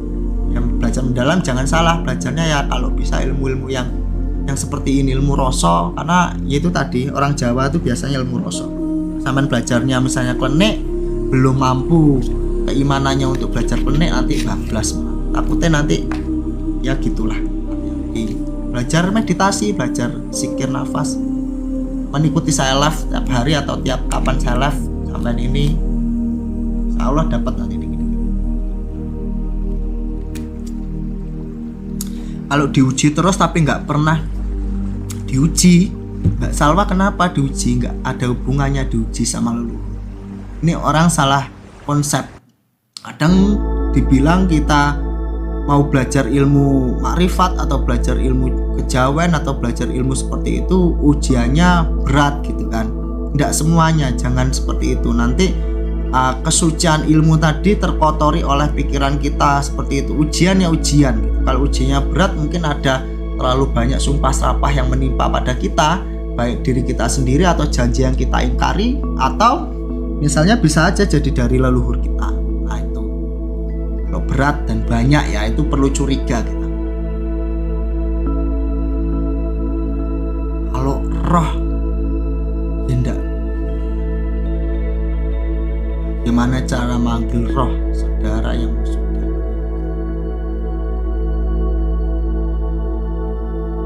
anggap nggak ada caranya Mbak Silvi. Nanti sampai melajari itu habis waktunya. Kalau memang sampai diberikan kekuatan, sampai belajar meditasi, pernafasan dengan baik, betul-betul baik, sampai bisa nyawiji, ngomong sedulur papatnya sampean, punya iling waspodo, punya welas asih ke semua makhluk Gusti Allah, kemudian cahayanya sampean sudah bersinar, sudah baik, nur ala nurinya sampean itu sudah baik, kemudian sampean minta meditasi pengen ketemu atau lewat mimpi dipertemukan ya mungkin gitu. Tapi ya itu tadi, kalau cara memanggilnya itu ya nggak ada. Sampean kirim Al-Fatihah pengen ketemu ngomong ya datang, tapi kan apa kita sudah siap tempat kita untuk mereka datang gitu. Terus satu lagi, apakah rohnya saudara tersebut itu memiliki kemampuan laku yang sama ya, kemudian bisa bertemu dengan kita? Ini juga kan menjadi bukan klaster, nggak semuanya orang yang sudah meninggal katakanlah bisa menemui muridnya atau muni apa, belum tentu. Itu tadi, kalau orangnya di dimensi fisiknya seperti alam kasar sudah bisa bertemu dengan leluhur atau bisa mungkin loh ini ya, jadi bisa bertemu leluhur, ketemu malaikat atau ketemu wali, siapapun lah berbentuk entitas makhluk Gusti Allah yang kasat mata, kemudian dia nanti meninggal bisa bertemu kita, mungkin masih mungkin kemungkinan bisa. Tapi kalau orang-orang biasa enggak. Sulit. Sama halnya dengan ada hierarki itu sama, laku di dunianya bagaimana. Assalamualaikum Mas, mau tanya tirakat agar lancar rezeki. Lancar rezeki gak usah tirakat, lancar rezeki sampean pantulkan, insya Allah loh ya, ini versi saya. Pantulkan ilmu welas asih, sampean lihat binatang, lihat makhluk Gusti Allah, lihat apapun, mandi, sampean sampaikan filsafat hakikat mandi air suci itu membersihkan badan, memancarkan energi welas asih, dan sebagai perantara datangnya rezeki, gitu-gitu aja. Sampai lihat orang dagang, sampai doakan semuanya, yang laris, yang gak laris jangan pilih kasih, sampai doakan, terutama yang gak laris sepi, kalau bisa sampai beli. Sampai lihat semua makhluknya Gusti Allah, sampai sampean kalau mau lebih unik lagi, sampai kirimkan doa kepada seluruh makhluk, terutama arwah yang tidak kerumat, matinya bunuh diri, tabrakan, jadi tumbal, sampai kirimkan Al-Fatihah semuanya. Nanti balik doanya itulah yang nanti memungkinkan itu menjadi laris manis. Tapi balik lagi Bang Ad, kalau saya ingat dikit-dikit terkait dalil, man aradad dunya falaiha bi ilmi wa man aradahuma falaiha bi ilmi. Man aradad dunya falaiha bi ilmi, sapa wonge sing kepingin dunya boleh ono ilmune. Siapa yang pingin dunia, pingin kaya di dunia, harus dapat ilmunya. Jadi ilmu itu punya namanya standar requirement. Kalau dalam bahasa profesional itu, setiap satu titik ilmu ya, jalan rezeki ilmu tadi, komponen rezeki itu kita harus menguasai total namanya ilmunya ya. Saya ulang lagi, man aradad dunya falaiha bi, sapa wonge sing kepingin sugih dunya goleo ilmune. Jadi artinya siapa orangnya, siapa saja yang ingin kaya di dunia maka harus mendapatkan ilmunya. Maka rezeki yang kita cari itu pasti ada komponen ilmu. Contoh sampean saya gitu ya, saya kerja di IT ya, digaji gitu kan karena keahlian saya IT. Kemudian saya ingin cari tambahan, saya buka kelas private meditasi gitu kan. Ya karena saya dapat ilmunya, ya kan ada orang percaya akhirnya sama saya. Ya kan ada yang ikut kelas private, ada yang enggak, ada yang belajar gratis. Ya itulah yang dimaksud ilmu gitu, penguasaan ilmu.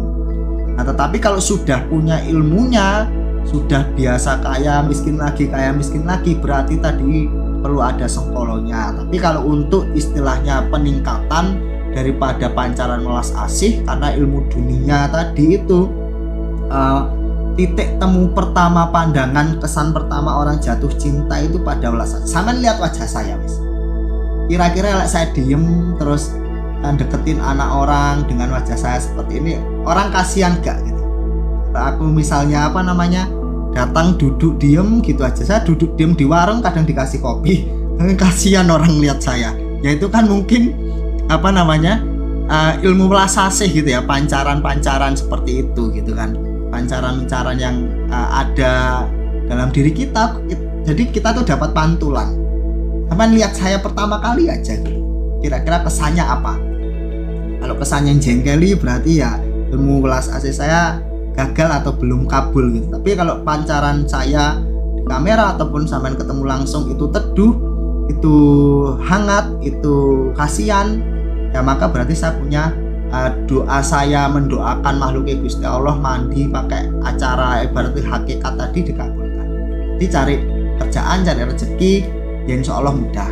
Tapi balik lagi, karena ini kan konsep rezeki nggak gampang. Kalau sudah mudah tapi sering jatuh bangun tiada hentinya masalah itu, ya berarti perlu diruat gitu kan. Ruat itu dicek semuanya, keapesannya, sengkolonya, apakah itu kiriman orang, keapesannya apakah itu dari sumpah serapah kita sendiri, apakah itu dari janji kita yang ingkar terus, apakah kita dari tumindak kita, ataukah dari dosa-dosa bawaan leluhur yang kita kena apesnya gitu.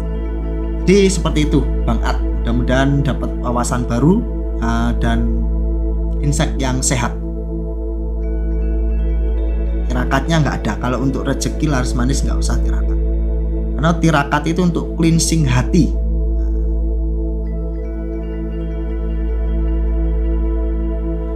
Kalau bangun tidur pegel-pegel Mbak Vivi, ya ini aja apa namanya, tarik nafas yang saya ajarin,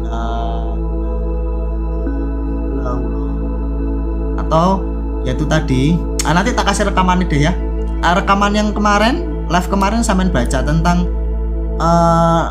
meditasi penyerahan. Ya Allah, ya Allah, ya Allah, ya Allah 4 kali, aku menyerah, aku menyerah, aku menyerah, aku menyerah, aku pasrah. Jadi itu nanti pas bangun tidur itu apa namanya, energi negatifnya dibuang dari situ. Kemudian mandinya sampai niatkan mandi yang tadi itu apa istilahnya, menggunakan filsafat hakikat mandi, dimanfaatkan aja doa mandi pakai bahasa apapun lah. Itu tadi rekaman kemarin sampean baca Mbak Vivi.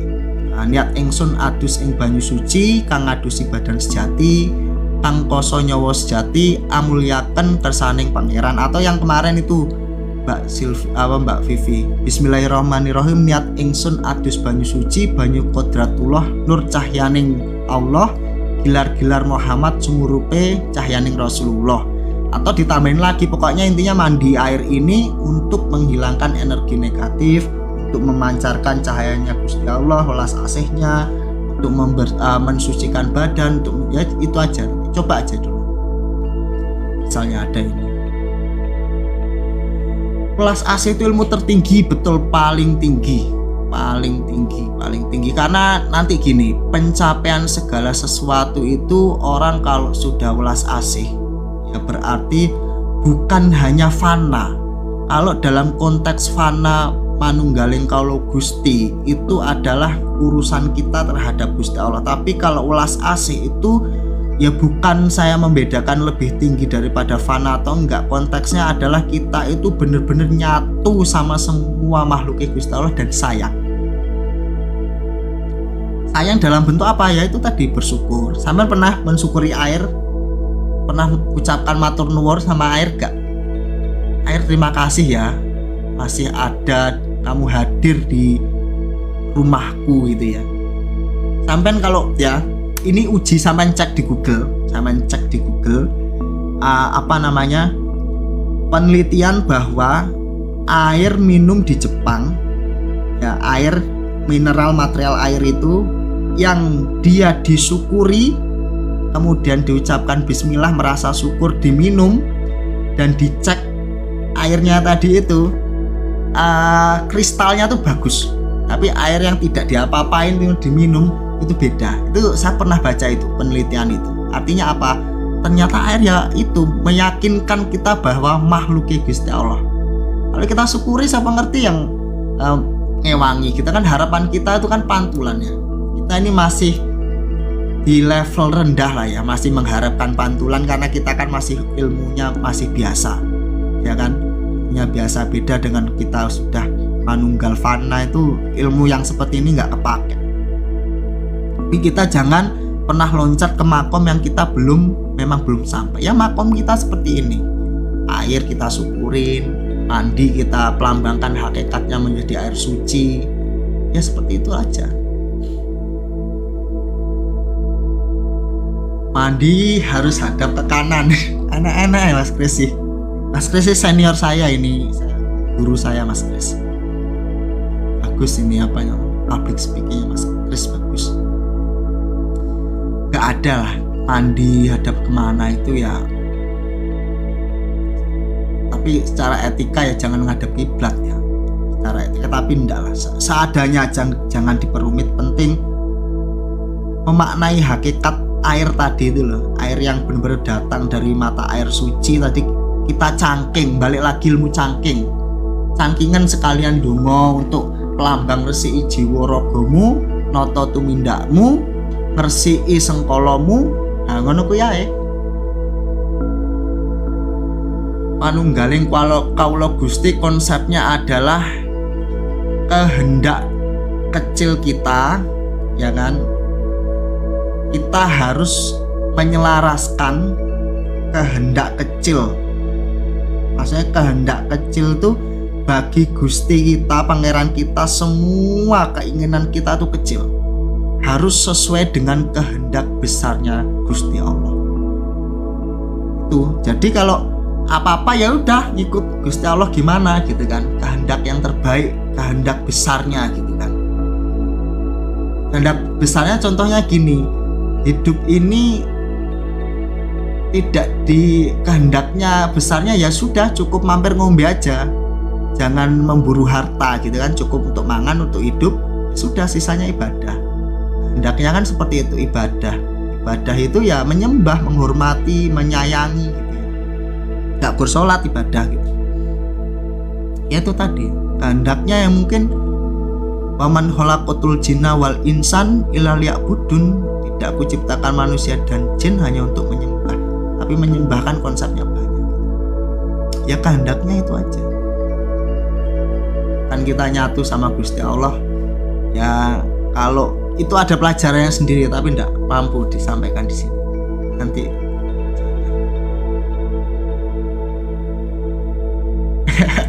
iya, pH-nya kalau kita marahin, kita pisui jadi naik. Ya, sampai cek ada penelitiannya itu. Artinya penelitian itu ya baru berapa tahun lah ya. Makanya ilmu neuroscience itu psikologi sekalipun ya, ilmu psikologi atau neuroscience sekalipun itu kan ilmu 100 tahunan terakhir.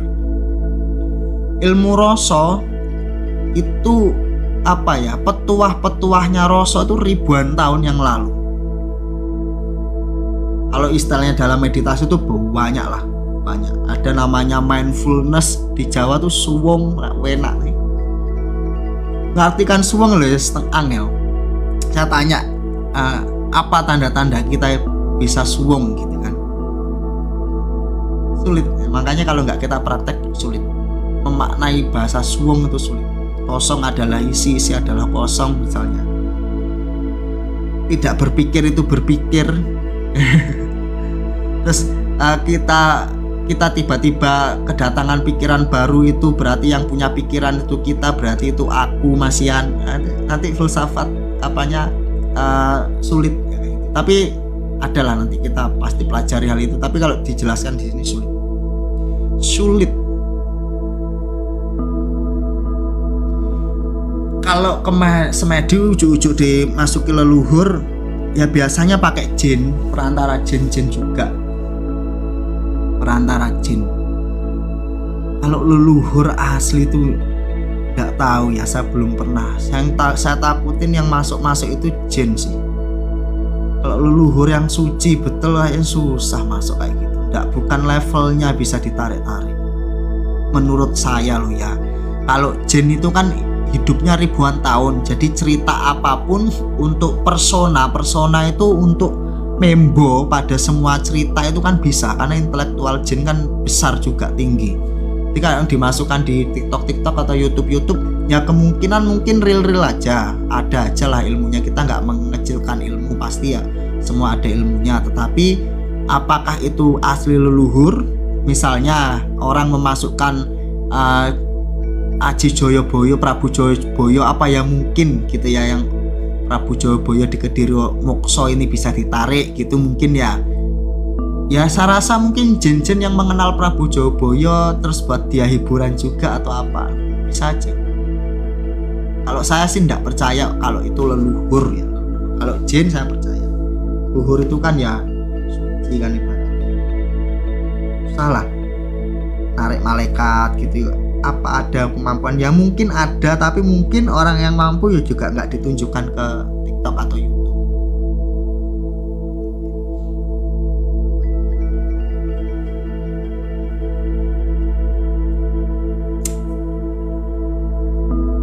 Sampai meditasi, sedulur papat, ada sih saya materi itu tapi di bab premium.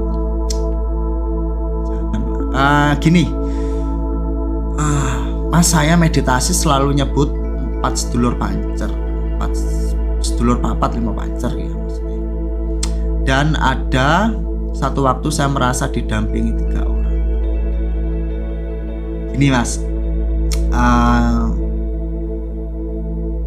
dalam meditasi ini kadang kita harus galak, merasa didampingi, apakah ilusi, apakah halusinasi. Tapi kalau dia sudah mulai menyatu dengan sampean, itu nanti konteks selanjutnya itu pasti diimpeni itu dan terus menerus.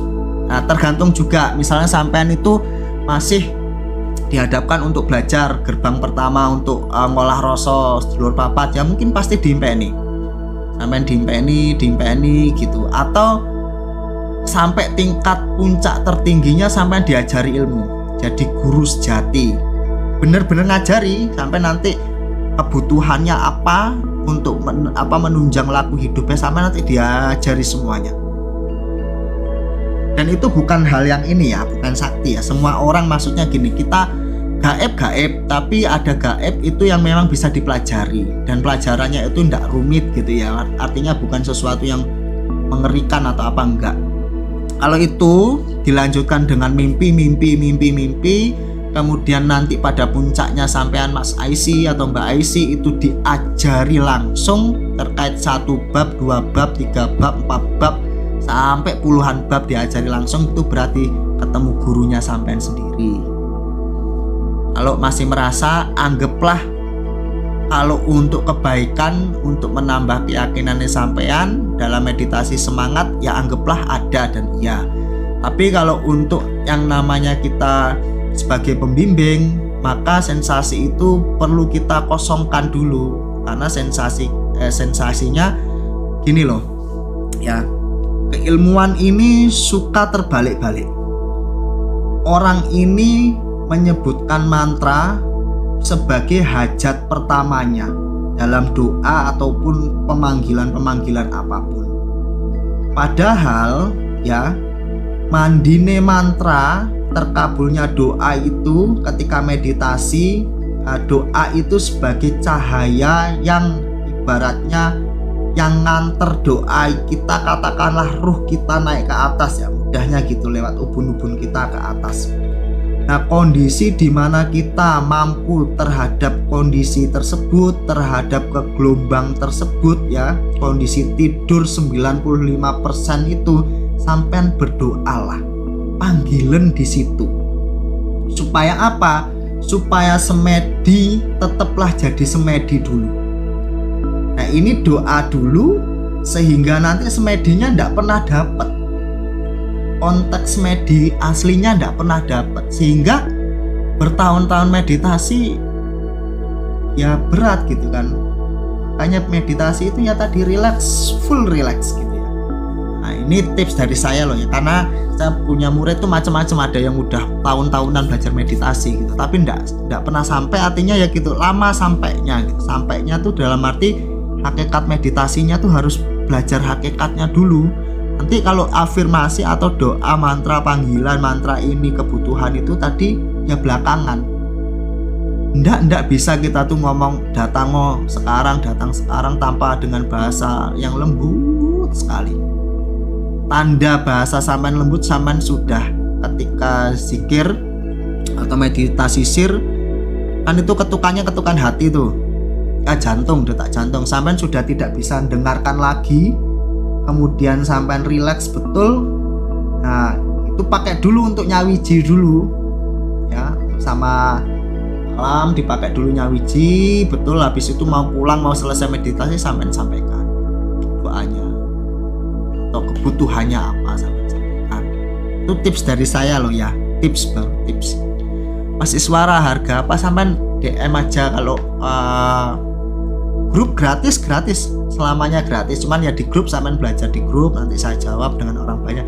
Kayak private ada nanti kan, saya memang punya murid private dan lumayan lah, banyak maksudnya dari luar negeri, dari Indonesia, dari apa, sampean DM aja, belajar dulu yang gratis saja, cocok gaknya. Kalau private tuh kan saya bimbing tiap hari, bimbing sampean mimpi apa, ini mimpi apa, ini mimpi yang petunjuk batin spiritual atau bukan gitu kan, ini mimpi apa ya, rata-rata seperti itu, kondisi batinnya seperti apa ya, cuman dampingi sama apa ya istilahnya, cuman yang hierarki. Kalau makanya belajar dengan satu nggak boleh setengah, istilahnya sampai tutup, sampai harus jadi guru. nanti handover guru sejati sampai kudu sampai ketemu guru sejati sendiri gitu, entah itu 3 bulan 5 bulan setahun nggak apa-apa, tapi pasti insya Allah ketemu asal serius.